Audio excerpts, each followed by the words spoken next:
too broke," they whispered, as two flight attendants blocked a casually dressed woman from entering first class. Little did they know, she owned the entire airline. When Josephine Chandler finally revealed her identity, their smug smiles vanished instantly, and their careers hung in the balance. The morning sun filtered through the floor-to-ceiling windows of the Skyline Airways headquarters, casting a golden glow across the boardroom. Josephine "Joe" Chandler stood at the edge of the vast panoramic view, her silhouette framed against the skyline of Chicago. From this height, the planes taking off from O'Hare looked like tiny silver birds catching the light. "The quarterly numbers are impressive, Ms. Chandler," said Robert Hayes, the CFO, as he adjusted his glasses. "Revenue is up 12% from last year." Joe nodded, her attention still fixed on a Skyline Airways plane taxiing on a distant runway.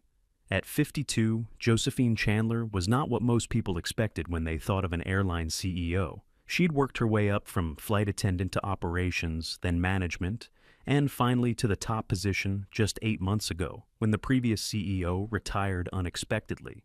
While her business acumen was unquestionable, she hadn't sought the limelight that typically came with such a position. "That's good, Robert," she finally replied, turning to face the boardroom. "But I'm more concerned about the customer satisfaction reports." The energy in the room shifted. The executives exchanged glances.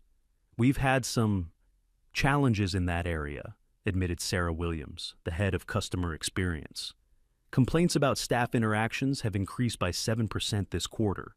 Joe's expression remained neutral, but her eyes sharpened. "Specifics, please." Sarah cleared her throat. "Most complaints center around first class and premium services. Passengers feel our staff has become elitist." "Elitist?" Joe repeated, the word tasting bitter.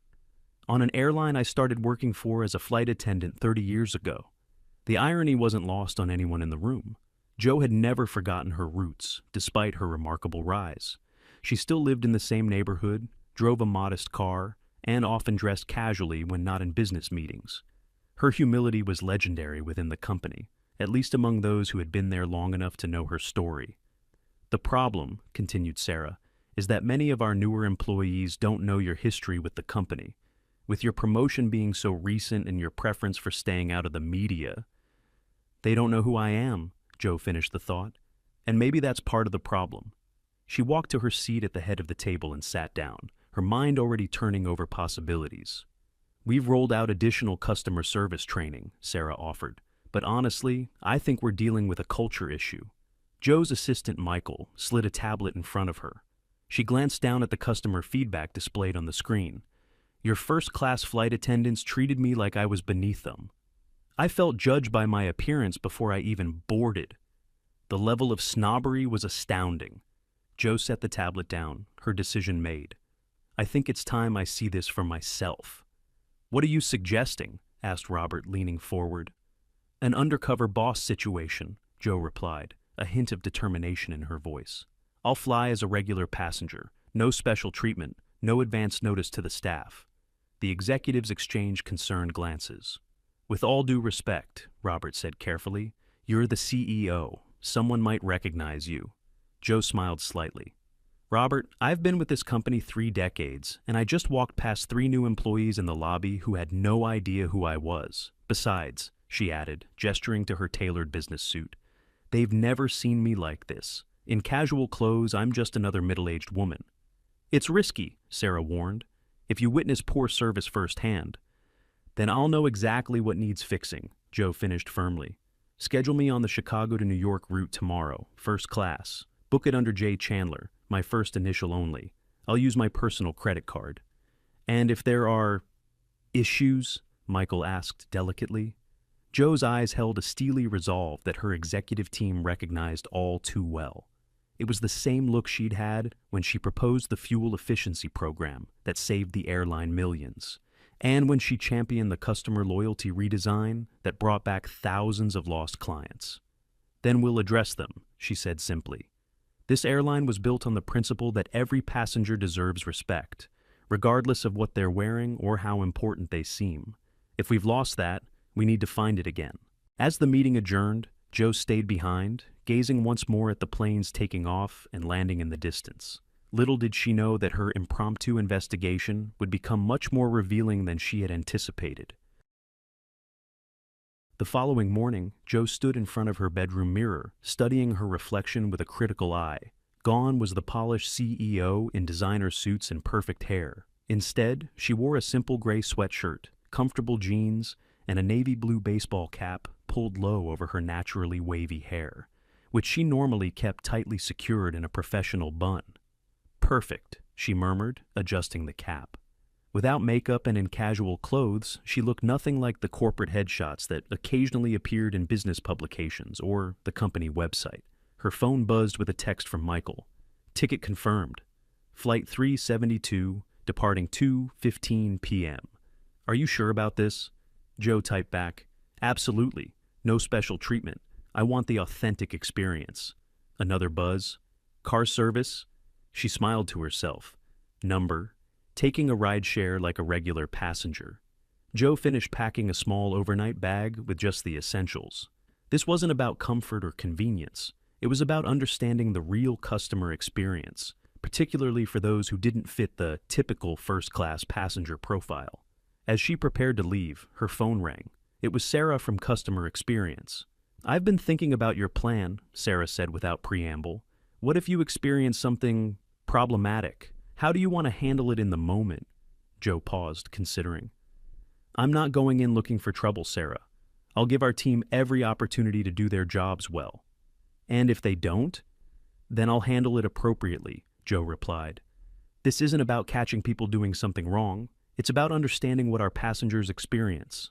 After ending the call, Jo made one final decision. She removed her expensive watch and designer earrings, replacing them with simple studs and a basic timepiece. The devil was in the details, after all. The rideshare pulled up at exactly noon. Jo settled into the back seat, feeling strangely liberated in her anonymous appearance. "O'Hare, United Airlines Terminal," she said, intentionally naming the wrong airline. The driver glanced in the rearview mirror. "You got it." 20 minutes into the drive, Jo corrected her mistake. "Sorry, I meant Skyline Airlines Terminal." "No problem," the driver replied casually. "Going anywhere nice?" "New York," Jo replied, slipping into the role of an ordinary passenger. "Just a quick trip." "Business or pleasure?" Jo smiled. "A little of both." As they approached the airport, Jo felt a flutter of anticipation. It had been years since she'd experienced air travel like a regular passenger. As CEO, she typically used the company's private entrance or, occasionally, a private jet for longer distances. The driver pulled up to the departures area. "Have a good flight." Jo thanked him and stepped out, overnight bag in hand. The hustle and bustle of O'Hare enveloped her immediately. The cacophony of announcements, the stressed travelers, the long check-in lines. She bypassed the Skyline Premium check-in area, intentionally joining the general line.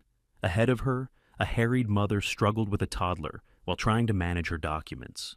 Behind her, a businessman spoke loudly on his phone about merger negotiations. When her turn came, the check-in agent barely looked up. "Destination?" "New York, JFK," Jo replied. The agent typed rapidly. "Boarding pass. J. Chandler?" "That's right." The agent printed her boarding pass, still barely making eye contact. "Gate A17. Boarding begins at 1:45. No smile, no, enjoy your flight," Jo noted mentally. She made her way through security, again, no special treatment, and emerged into the main terminal. As she walked toward her gate, Jo took in the Skyline Airlines signage, the employee interactions, the overall passenger experience, all through fresh eyes. What she would discover in the coming hours would be both troubling and transformative, not just for her, but for the entire company she had dedicated her life to building. Jo arrived at Gate A17 just as boarding was announced for passengers needing special assistance. She watched carefully as the gate agents interacted with an elderly gentleman using a walker and a young mother with twins. The staff was efficient, but not particularly warm, professional, but perfunctory. "Now boarding our Skyline Elite members and first-class passengers," announced the gate agent. Jo joined the line, boarding pass and ID in hand.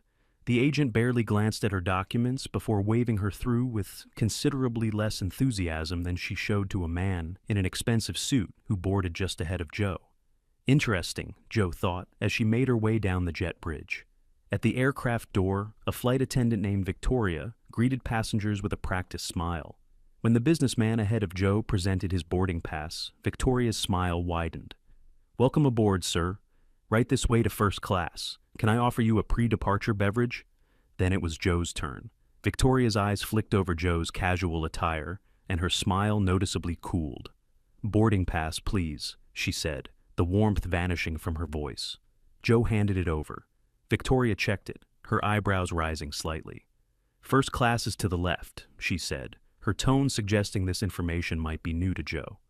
"Thank you," Joe replied pleasantly. As she made her way to her seat in the second row of first class, Joe noticed several passengers in business attire already settled in, being attended to by another flight attendant, Jacqueline, who was offering champagne and hanging up suit jackets. Joe stowed her small bag in the overhead compartment and settled into her window seat. When Jacqueline approached with the beverage tray, her smile faltered. "Pre-departure beverage?" she asked, her tone notably less enthusiastic than it had been with the previous passengers. "Sparkling water, please," Joe requested.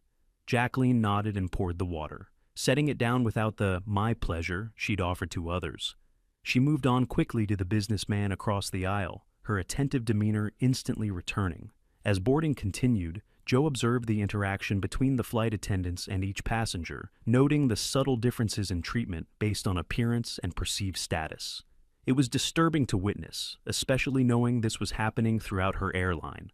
The flight was nearly fully boarded when a commotion at the front caught Joe's attention. Victoria was speaking in hushed but stern tones to a young man in jeans and a hoodie who was attempting to enter first class. "Sir, I'll need to see your boarding pass again," Victoria insisted. The young man, clearly embarrassed, presented his pass. "I was upgraded because of my frequent flyer status," he explained, his voice carrying to where Joe sat.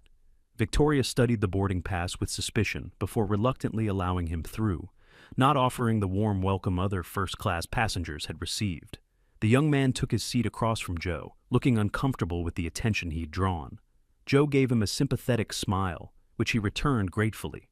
As the final preparations for departure were underway, Joe decided to use the restroom. As she stood and made her way forward, Victoria and Jacqueline were conversing in the galley. Joe slowed her pace, listening. "Another one who doesn't belong up here," Jacqueline muttered, gesturing subtly toward the young man. "Did you see his sneakers?" Victoria nodded. "And that older woman in 2A, the one in the sweatshirt? First class isn't what it used to be." Joe felt her cheeks flush with anger, but kept walking, entering the restroom, without being noticed by the attendants. When she emerged, she returned quietly to her seat, her mind racing with thoughts about the culture that had developed among her staff. After takeoff, the service began. Jacqueline distributed hot towels, handing them with elegant tongs to each passenger. When she reached Joe, however, she practically dropped the towel onto Joe's tray table. "Thanks," Joe said deliberately. Jacqueline merely nodded and moved on. The meal service that followed continued the pattern. Joe watched as passengers in business attire received attentive, personalized service, while she and the young man in the casual clothes were treated with the bare minimum of professional courtesy. When Joe's meal arrived, she noticed it had been carelessly plated compared to her neighbor's dishes. The napkin was hastily placed, and the silverware was slightly askew. "Excuse me," Joe called to Jacqueline, who was passing by. "Could I have some more water, please?" "In a moment," Jacqueline replied without stopping. 10 minutes passed. Joe's glass remained empty while other passengers had received refills promptly upon request. Finally, Joe pressed the call button. Jacqueline appeared, an expression of mild annoyance crossing her face. "Yes?" she asked. "I asked for water some time ago," Joe reminded her politely.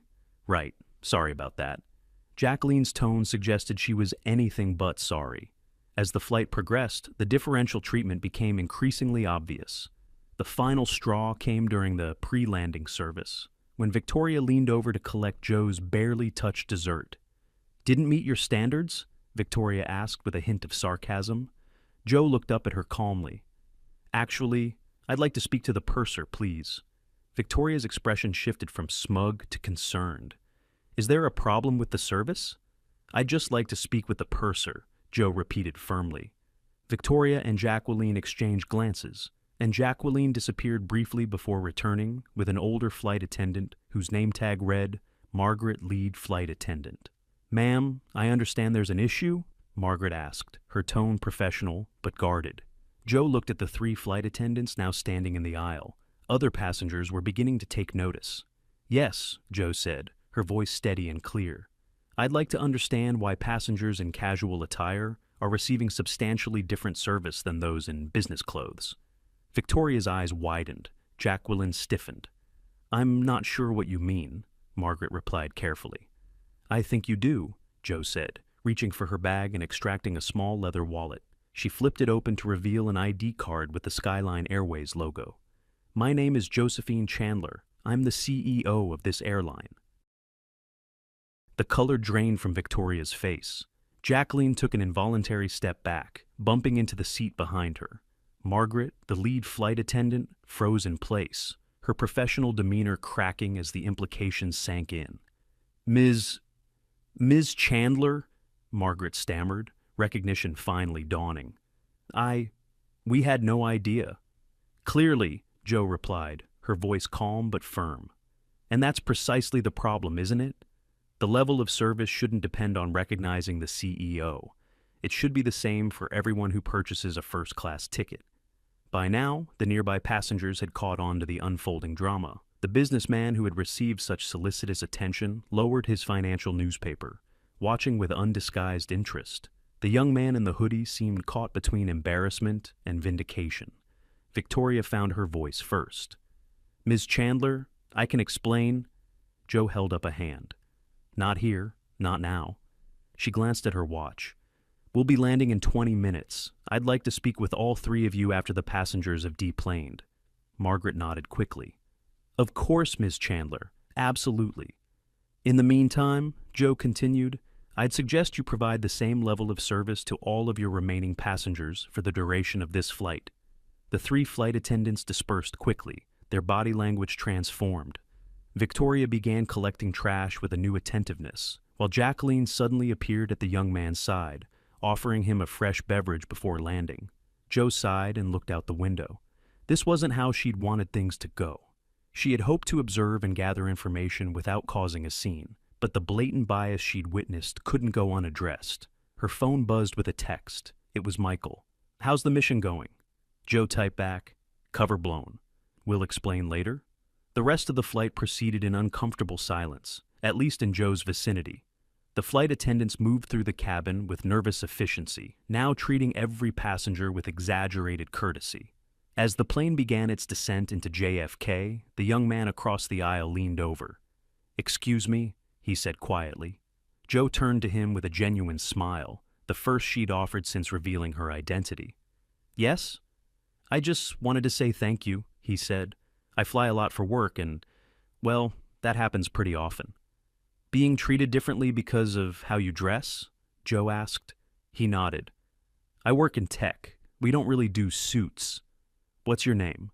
"David Chen. I'm a software engineer for Meditech." Joe extended her hand.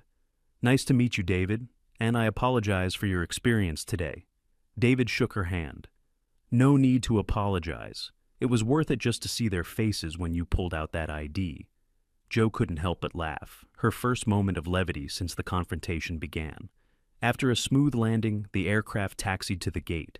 Margaret's voice came over the PA system. "Ladies and gentlemen, welcome to John F. Kennedy International Airport.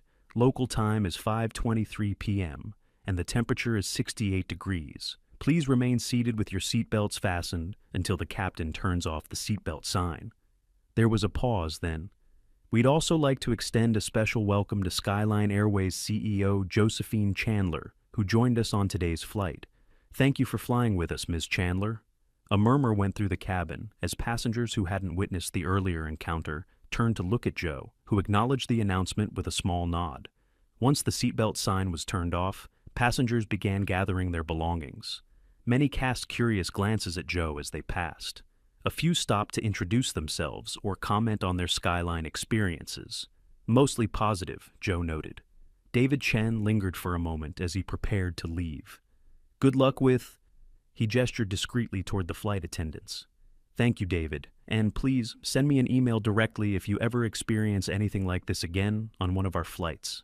As the last passenger exited, Joe remained seated, watching as Victoria, Jacqueline, and Margaret huddled near the front galley, speaking in hushed, urgent tones. Their body language told the whole story, Victoria gesticulating defensively, Jacqueline staring at the floor, Margaret trying to maintain composure. Joe gathered her things and moved to the front of the now empty first-class cabin. The three women immediately fell silent. "Let's talk in the crew rest area," Joe suggested, her tone making it clear this wasn't optional. As they made their way to the more private space, Joe found herself reflecting on how quickly things had changed. Just hours ago, she'd been invisible to these women, or worse, visible only as someone they deemed unworthy of proper service. Now, they could barely meet her eyes. The real work was just beginning. In the privacy of the crew rest area, Joe sat across from the three flight attendants. Victoria and Jacqueline looked like students called to the principal's office, while Margaret maintained a semblance of professional composure, though her hands fidgeted nervously with her collar pin. "First," Joe began, "I want to make something clear. I'm not here to fire anyone today."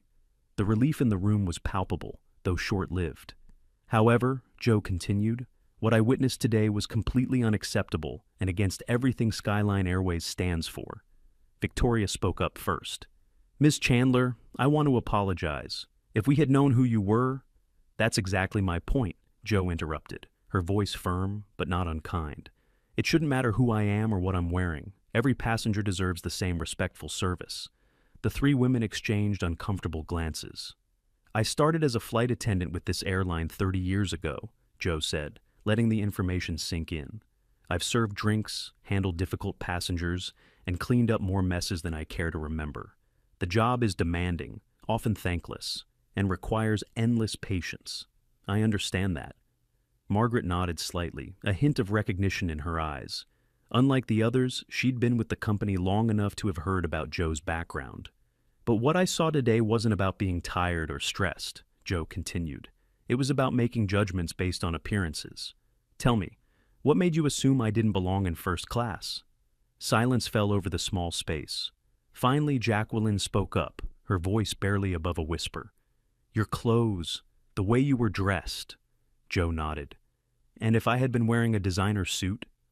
"We would have treated you differently," Victoria admitted, unable to meet Joe's eyes. "Better?" "At least you recognize it," Joe said. "That's step one." She pulled out her tablet and opened her notes application. "Here's what happens now. You three will be placed on administrative leave for 1 week. During that time, you'll attend our new customer service refresher training with a focus on unconscious bias." Margaret nodded. "Yes, Ms. Chandler. Additionally, when you return to flying, you'll each be assigned a mentor from our senior flight attendant corps, someone who exemplifies our service standards." Joe looked at each woman in turn. "I believe in second chances. I also believe that moments like this can be powerful catalysts for change, not just for individuals, but for an entire organization." She stood, signaling the end of the conversation. "This incident will be documented, but your jobs are not in jeopardy if you take this opportunity to learn and grow. The real test will be what happens the next time someone who doesn't look the part sits in first class." 6 months later, Joe stood at the podium in the same boardroom where this journey had begun. Behind her, a presentation slide displayed the company's new initiative, Beyond First Impressions, the Skyline Service Promise. "The data speaks for itself," Joe announced to her executive team. "Customer satisfaction scores are up 23% across all cabins, with a 31% increase in first class specifically." Sarah Williams, the head of customer experience, couldn't hide her smile. "The service standardization training has been implemented across all hubs, with over 5,000 staff members completing the program so far." Joe nodded appreciatively. "And the feedback from our anonymous customer evaluation program?" "Overwhelmingly positive," Sarah confirmed. "The discrepancy in service quality based on passenger appearance has decreased by 78% according to our metrics." Robert Hayes, the CFO, leaned forward. "I was skeptical about the investment in this initiative, Joe. I admit it, but the numbers don't lie. Customer loyalty has increased, and we're seeing more repeat business in premium cabins. Joe smiled, thinking back to that fateful flight. After her encounter with Victoria, Jacqueline, and Margaret, she had returned to Chicago with a clear vision for change. Rather than limiting her response to those three individuals, she had used the incident as a catalyst for company-wide transformation. The story of the CEO's undercover experience had spread throughout the company, though Joe had been careful not to publicly shame the specific flight attendants involved. It had become a powerful teaching moment, making the abstract concept of unconscious bias concrete and relatable for staff at all levels. "What about Victoria, Jacqueline, and Margaret?" asked Michael, voicing the question Joe knew many were curious about. "All three successfully completed their additional training," Joe replied. "Victoria has become one of our most vocal advocates for the new service standards. Margaret has taken a position as a service trainer, sharing her experiences with new hires. And Jacqueline—" Joe paused, remembering her most recent interaction with the young flight attendant who had once dismissed her so casually. "Jacqueline personally thanked me last week. She said the experience changed how she sees every passenger who boards her flights."